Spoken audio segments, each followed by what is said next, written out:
truck naghahakot ng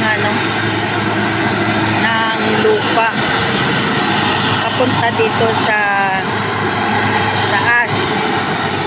Ayan, dito siya dinaan dun sa likod ng bodega. Ayan, papunta yan dito sa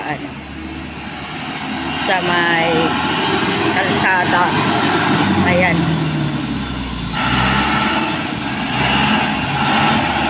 Ito na yung natambakan nila.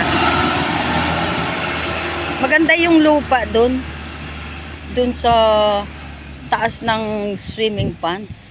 Ayan, medyo ayan, doon ito sa may sa mga puno ng nyug. Yan yung hinahakot nila ngayon dito para tambakan tong taas.